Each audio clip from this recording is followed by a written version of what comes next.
Halo Sobat Apotek Digital, kali ini di sistem Apotek Digital sudah hadir satu fitur baru, yaitu fitur gaji karyawan. Nah, fitur ini memungkinkan guna apotek untuk melakukan pencatatan pembayaran gaji kepada karyawan. Dan ini sudah hadir di paket Pro, jadi kalau misalnya masih belum upgrade ke paket Pro, silakan bisa upgrade. Oke, bagaimana cara menggunakannya?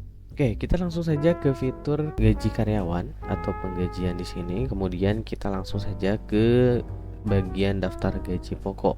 Daftar gaji pokok ini akan menampilkan semua data gaji pokok dari setiap karyawan dan tentunya harus ditambahkan terlebih dahulu.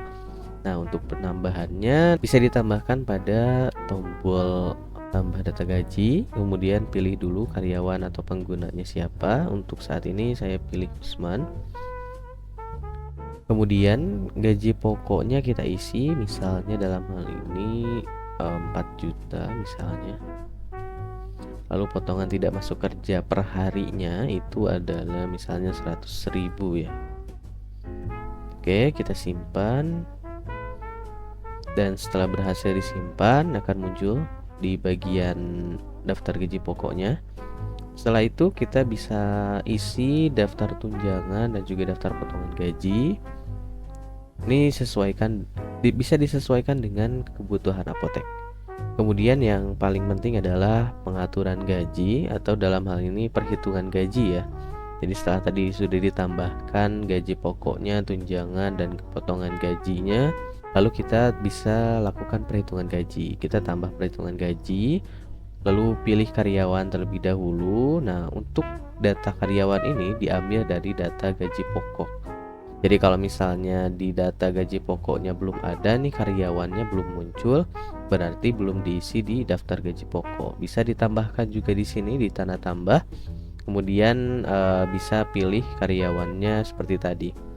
Isi gaji pokok dan juga potongan tidak masuk kerja. Dalam hal ini saya coba gunakan yang Usman tadi. Gaji pokoknya 4 juta, kemudian ini untuk bulan September ya, karena sekarang bulan September.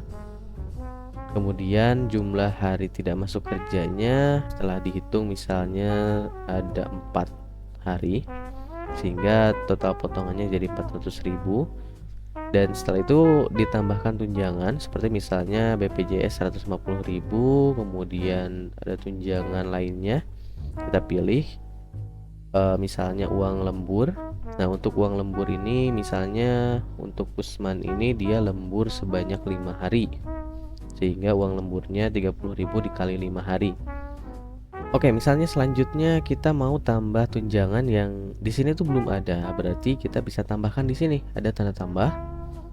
Kemudian kita bisa tambahkan tunjangannya, misalnya tunjangan tengah tahun misalnya.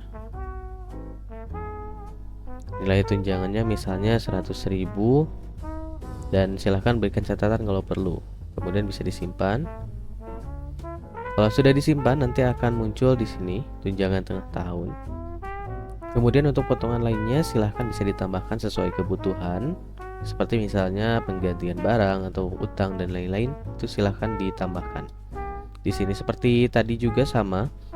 Di sini ada tombol tambah, di sini juga ada tombol tambah untuk potongan data potongannya ya. Oke, dan selanjutnya hasil perhitungannya bisa dilihat di paling bawah. Untuk total gaji pokoknya itu 3.600.000 karena tadi gaji pokoknya itu adalah 4 juta tapi dikurangi dengan potongan tidak masuk kerja sebesar 400.000. Jadi hasilnya adalah 3.600.000. Kemudian total tunjangannya tadi dari sini 1 dikali 150.000, kemudian 5 dikali 30.000 dan 1 dikali 100.000. Hasilnya adalah 400.000. Kemudian ada total potongan. Di sini ada potongan karena ganti barang senilai 150.000, sehingga total gajinya 3.850.000. Dan ini semuanya sudah sesuai ya, misalnya. Dan kita simpan.